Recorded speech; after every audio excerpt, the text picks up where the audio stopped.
Hello. Welcome to the video. This is Dylan. I am the absolute king, and I got a Disventure Camp video here.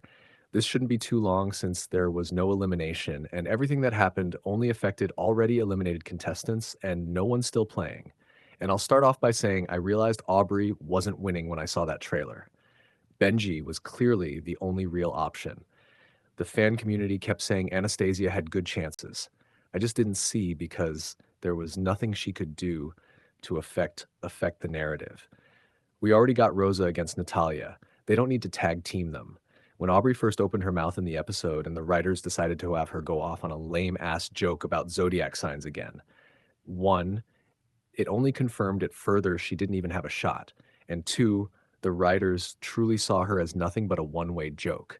I'm kind of pissed off. For an interesting design, name of a Survivor winner, and what looked like could be the poster child of Gen Z, I thought she could offer a half-decent story of going after someone just based off of not liking someone and getting in countless fights, not able to adopt to people around them. It's not like she didn't do that, it was just too small.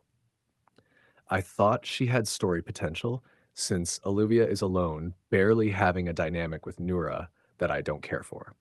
And Sam needed people to target him since he was too popular.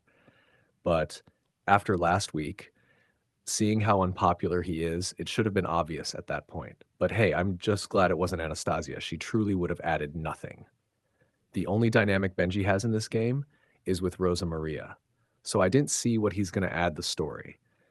He clearly is going to go through an arc of learning to be a competent fighter and not a quitter. But I just don't see how. Here's my prediction. Sam doesn't have too many allies, and he needs to do something to have influence on the game. I think he will use Benji, being able to read that Benji is going to try to play despite putting on the act that he is the same as before. And he'll use Benji to make moves that Benji thinks is his moves. It's similar to my fan fiction season of pre-merge returnees, where Nick came back into the game determined to play hard, but Ted, who is the real game player, pulls his strings as his puppet, making him think he's playing an A-tier game, but is really benefiting Ted. It's a great two-part videos. You guys should watch it. It has Tess and Hunter getting together for all those who don't care for Huntley.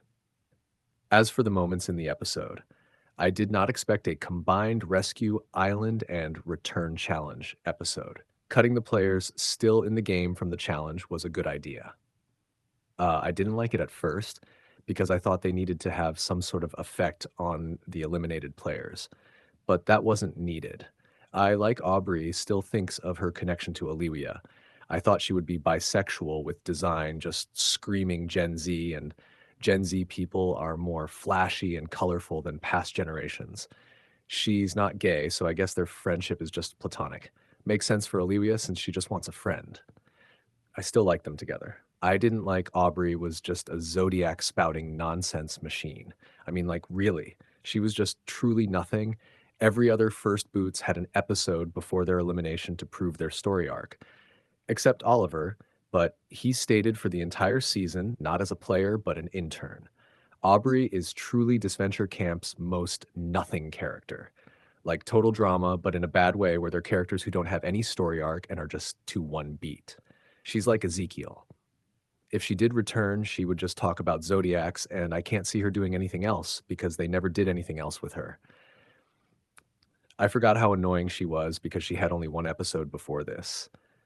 The Anastasia stuff I like, but insulting nearly everyone. But a few people remind me of how much I would hate to ever be involved with a person like her. And at the end of the episode, glaring at Alec. She already convinced to give up and not come back to compete. What more does she want? She has no right to sit on top of everyone like the most justified person there is. I liked they had Alec and Evie show off their dynamic of being alone together. I just feel like I needed more.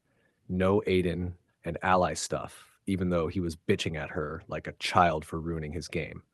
I'm worried the Manu forgiving him will teach him a lesson to forgive her. Then, in the Ponderosa Motel episode at the end of the season, he'll just have one sentence with her and they'll be friends again.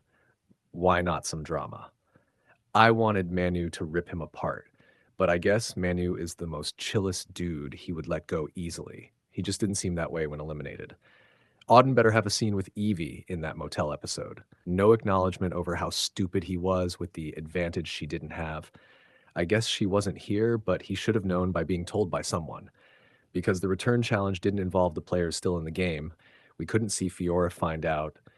Alec gave up and her getting mad and wondering why. I like Alec and Fiora's bond, but it feels like the show just forgets it is a thing half the time. I like Finn being that guy dragging Era off the ostrich. One of them had to do it, and I was worried Ara would be the one, and it just wouldn't be interesting. The ostrich race challenge was truly uninspiring. I don't care for challenges that start with eliminating contestants by the second round, but the race was boring, and they were eliminated for just falling off. What if they all fall off? The race in the All-Stars Return Challenge wasn't fun with the motorcycle and half the people giving up. But the ringing your partner down to collect items to hang glide picked it up. As for who gets eliminated next, I don't know. There's no setup for anyone still in the game, except Tom, but I think it's too early for him. I think he has another episode of 2 in him. Eliminated right after the Return Challenge, again, would be lame. I didn't know how, but it's probably everyone realizing the Cyan Republic of Gay People and Mama Rosa alliance needs to be weakened. Tom is definitely going out first out of those 4. No one outside that alliance seems like a target. Ren or Alewia from the fans will go soon. I kept saying they would bring a fan back so the favorites wouldn't outnumber the fans 8-4. But they did do that, just like Survivor Caramone. I guess they really decided to follow after them this time. I don't think the fans will lose one next, but after a favorite or 2, Rem probably gets eliminated. Alewia had to get one over him. That's just the story they're setting up.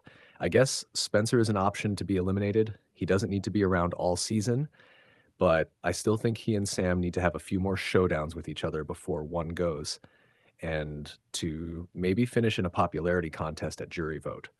So Tom is the only option. He's getting eliminated next. As for winner, it's not going to be Benji. You can't have the winner be a guy who was off screen for a portion of the season. It's like Chris Underwood in Survivor. The winner has to be guy we followed their story from start to finish, who was on the screen enough to always be remembered even when not important, and a fan has to win so they can have a story of the underdog fans toppling the favorites. That would be the only reason to have 8-4 difference. I also think Sam will get back in with the fans by trying to rally their low numbers to protect each other. So this could be a good story. But I'm done. That's everything. That's the video. Goodbye.